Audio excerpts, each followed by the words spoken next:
कर्म करने का अधिकार है, पर फल की इच्छा क्यों नहीं? क्या आप अपने जीवन में हमेशा निराश और असंतुष्ट रहते हैं? क्या आप अपने कर्मों के फल के प्रति आसक्त हैं? अगर ऐसा है तो यह वीडियो आपके लिए है।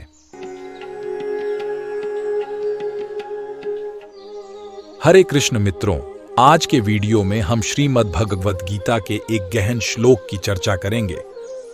कर्मण्येवाधिकारस्ते मा फलेषु कदाचन मां कर्म फल हेतुर्भूर्मा ते संगोस्त्व कर्मणि।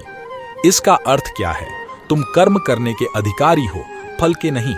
कभी फल का हेतु न बनो और न कर्म में तेरी आसक्ति हो। भगवान कृष्ण अर्जुन से कह रहे हैं कि तुम केवल अपने कर्म करने के अधिकारी हो, उसके फलों के नहीं। फल चाहे अच्छे हों या बुरे, वे तुम्हारे हाथ में नहीं हैं। इसलिए कभी भी फल प्राप्त करने के उद्देश्य से कर्म न करो और ना ही कर्म में इतना उलझ जाओ कि तुम्हें उसके बिना चैन न आए। आज हम उदाहरणों और कहानियों के माध्यम से इस विशेष श्लोक की शक्ति को उजागर करेंगे। वीडियो के अंत तक बने रहें। आइए इस श्लोक को अच्छे से समझते हैं। पहला प्रश्न जो मन में आता है वह यह है कि हमें अपने कर्मों के फल से स्वयं को अलग क्यों रखना चाहिए?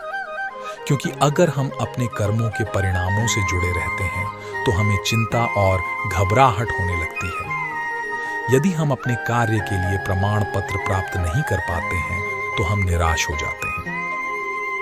और अगर हमारे कामकाज के कारण नुकसान होता है तो हमें दुख होता है।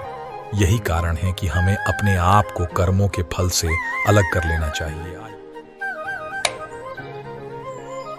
आइए इस श्लोक को समझने के लिए कुछ वास्तविक जीवन के उदाहरण लें। पहला उदाहरण, एक शिक्षक का कर्तव्य है अपने छात्रों को शिक्षित करना।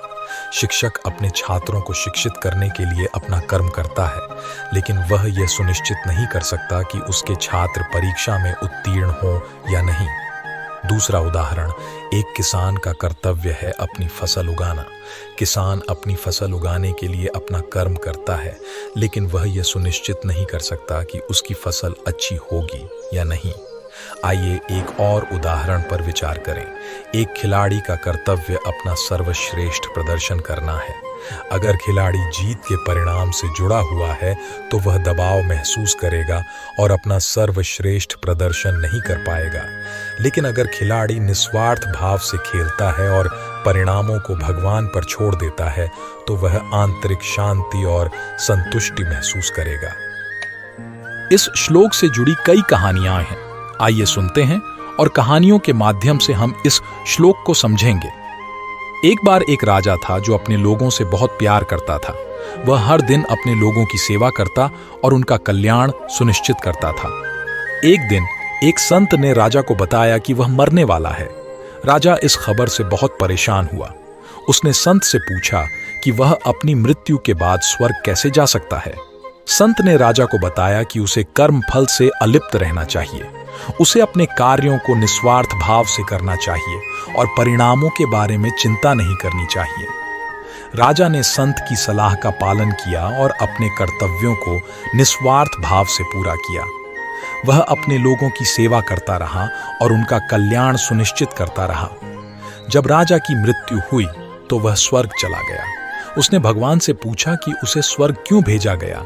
भगवान ने कहा कि राजा ने अपने कार्यों को निस्वार्थ भाव से किया और परिणामों के बारे में चिंता नहीं की, इसलिए वह स्वर्ग का हकदार है।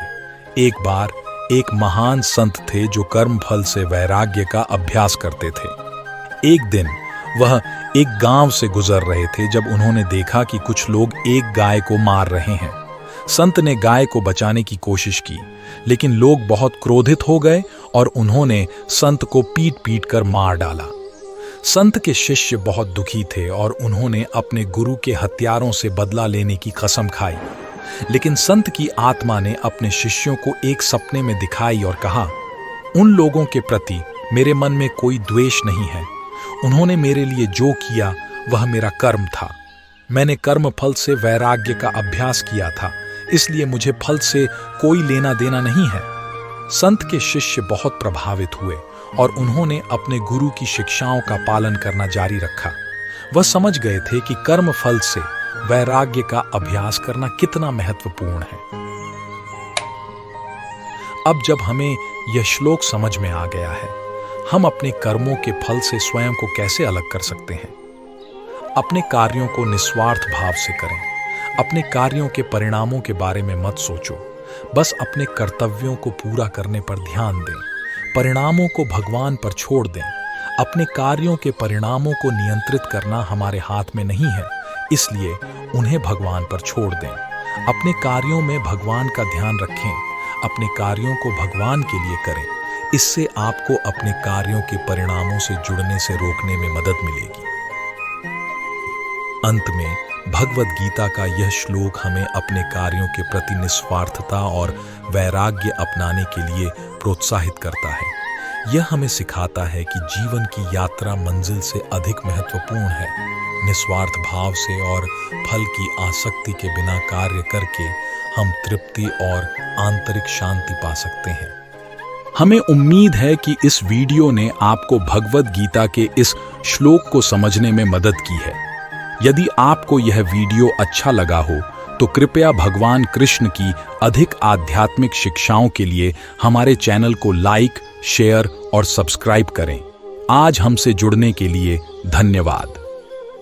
अगली बार तक हरे कृष्ण।